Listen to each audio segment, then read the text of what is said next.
E aí, galera, tudo bem com vocês? Espero que tudo esteja tranquilo.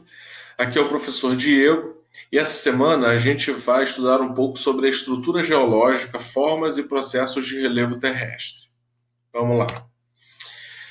Bom, pensando na estrutura da Terra, nós temos aqui uma imagem que representa toda essa estrutura interna que nós estamos falando. Primeiro vem a crosta terrestre, que é a parte onde nós estamos, é a camada mais fina da Terra e é onde se encontra quantidade de solo e rochas existentes no nosso planeta. Logo abaixo da crosta terrestre, que também pode ser chamado de litosfera, logo abaixo dela temos o manto, que é o magma e que está em constante movimentação abaixo da crosta terrestre. Logo depois o núcleo externo e o núcleo interno, que pode chegar a uma temperatura de 5.000 a 6.000 graus Celsius. Por conta desse movimento interno que o manto faz à crosta terrestre, nós temos como resultado os movimentos das placas tectônicas. No passado, os nossos continentes formavam apenas um continente chamado de Pangeia. E a partir do momento que esse movimento endógeno, esse movimento interno da Terra começou a acontecer, fez com que os continentes começassem a se separar, porque o planeta Terra é como se fosse uma casca de ovo toda rachada, ou seja, formada em placas tectônicas. E essas placas tectônicas se movimentam de três formas. Primeiro, movimento convergente, quando essas placas tectônicas se chocam, uma se dobra sobre a outra, formando relevo, formando cadeias montanhosas, que são chamadas de dobramentos modernos. Podemos dar alguns exemplos, como a Cordilheira dos Andes, aqui na América do Sul, as Montanhas Rochosas nos Estados Unidos, e se você acompanhar aqui no mapa, você vai perceber as áreas de choque, aqui ó, a placa sul-americana, se chocando com a placa de Nazca, formando cadeias de montanhas, essa região do Chile, principalmente, com a Cordilheira dos Andes, as Montanhas Rochosas nos Estados Unidos, a Cordilheira do Himalaia na Ásia. Então, são resultados dos choques das placas tectônicas. O outro movimento pode ser o movimento de afastamento das placas tectônicas, quando essas placas tectônicas se afastam umas das outras. Vou dar um exemplo aqui também da placa americana, que é onde o Brasil se encontra, da placa africana, que estão se afastando ao longo desses anos. Na época da Pangeia, essa região era apenas um continente, e esse afastamento de placas faz com que a América se afaste cada vez mais da Europa e da África, fazendo com que o Oceano Atlântico tenha cada vez um espaço maior, ou seja, o assoalho submarino do Oceano Atlântico está se expandindo ao longo dos anos que se passam. É claro, essa expansão é pequena, não é tão visível a olho nu, é coisa de centímetros ao longo dos anos. E o movimento chamado de movimento transformante ou transcorrente ou conservativo, que é o movimento em que a placa tectônica faz lado a lado. Ao longo do tempo, algumas rochas foram se formando no planeta. E desde a formação do planeta, as rochas vêm se transformando. As primeiras rochas que se formaram no planeta Terra foram as rochas ígneas ou magmáticas. Essas rochas elas se formaram a partir do resfriamento do magma. E esse resfriamento do magma pode ser considerado um resfriamento interno, ou seja, dentro da Terra, chamado de rocha magmática intrusiva, ou pode ser chamado de rocha magmática extrusiva, aquela rocha que se resfria fora da crosta terrestre.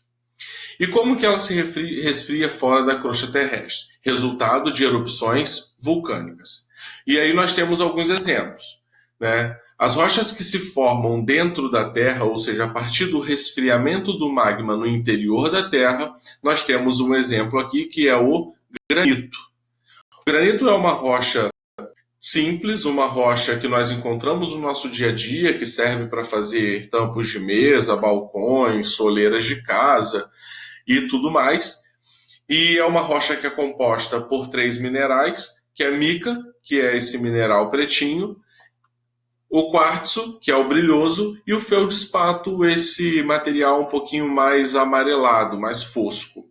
Então essa rocha ela é formada no interior da Terra. É muito comum a gente passar em estradas, por exemplo, e encontrar essas pedreiras cortadas, esses morros cortados, né, formando umas pedreiras, e nessas áreas são retirados granitos. O outro tipo de rocha, que é o exemplo de magmática ou ígnea, é o basalto, que está nessa imagem aqui, que é resultado de erupções vulcânicas, ou seja, o magma que é jogado para fora da Terra se resfria e a partir daí forma uma rocha chamada de basalto. O outro tipo de rocha é a rocha sedimentar. A rocha sedimentar ela é formada a partir do intemperismo e da sedimentação de outras rochas. Olha esses exemplos. Essas duas imagens, a primeira é a imagem do Grand Canyon, nos Estados Unidos, que é uma grande região composta por rochas sedimentares. Nós vamos observar que essas rochas elas são formadas a partir de sedimentos de outras rochas, que se desagregam ao longo dos anos, se acumulam em áreas mais baixas e, com o tempo, à medida que vai sofrendo pressão, esses sedimentos vão se agregando novamente, formando novas rochas. Então, por isso que as rochas sedimentares, elas são listradinhas, ela dá esse aspecto de listrado. Por quê? Porque ela vai compactando ao longo do tempo os sedimentos que vão sendo depositados nesses lugares. E o outro tipo de rocha é a rocha metamórfica. A rocha metamórfica nada mais é uma rocha que sofreu transformação, que sofreu metamorfismo. Eu coloquei dois exemplos dessa rocha. Que tipo de metamorfismo ou transformação uma rocha pode sofrer? No interior da Terra, ela pode sofrer mudança de pressão e mudança de temperatura, fazendo com que os minerais agregados a ela tomem novas formas. Aqui eu tenho dois exemplos disso. Esse primeiro exemplo é uma rocha chamada de gneiss. Esse gneiss nada mais é do que o granito que sofreu transformação. Se você observar, é uma rocha que está listradinha, porém ela possui os mesmos minerais. O mica, que é a cor mais escura, o quartzo, que é o brilhosinho, e o feldspato, que é a cor mais fosca, ou seja, elas mudaram de posição, ou seja, os minerais se alongaram e fizeram esses formatos de listra, por mudança de pressão e temperatura. Essa segunda imagem também é uma rocha metamórfica, também muito utilizada por nós no nosso dia a dia, que é o mármore, que também serve para as mesmas funções do granito, para tampos de mesa, soleiras, até mesmo para revestimento de casas e tudo mais. E o mármore, ela se transforma a partir de uma rocha sedimentar, que é o calcário. Ou seja, o calcário sofreu uma transformação de pressão e temperatura, e o calcário, uma rocha um pouco mais frágil, e sofreu um metamorfismo e foi transformado numa rocha metamórfica. E essa rocha metamórfica, um mármore, uma rocha de resistência e de dureza um pouco maior. Então, esses três são os três tipos de rocha que nós temos na natureza. Lembrando sempre que todas elas vieram a partir da rocha magmática, que foi a primeira rocha que se constituiu. As estruturas geológicas que nós temos se dividem em três. Primeiro, escudos cristalinos, que são as rochas mais antigas do planeta, aquelas que se formaram na época do resfriamento do magma do planeta. As bacias sedimentares, que são as áreas mais baixas do planeta, que são áreas consideradas de depósitos de sedimentos, ou seja, sedimentos de áreas mais elevadas, como, olhando aqui na imagem, sedimentos que caem dos dobramentos modernos para as áreas mais baixas, dos escudos cristalinos para áreas mais baixas, formando as bacias sedimentares, que é onde a gente também encontra os poços de petróleo, né, que são áreas mais baixas do planeta. E temos também os dobramentos modernos que nós vimos lá atrás, que são resultados dos choques das placas tectônicas. Quando uma placa tectônica se choca com a outra, faz com que uma soerga sobre a outra, formando esses dobramentos modernos.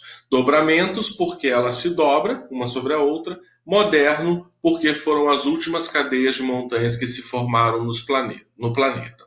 Então, esse é o início e é a introdução do que nós vamos ver sobre a formação do relevo terrestre.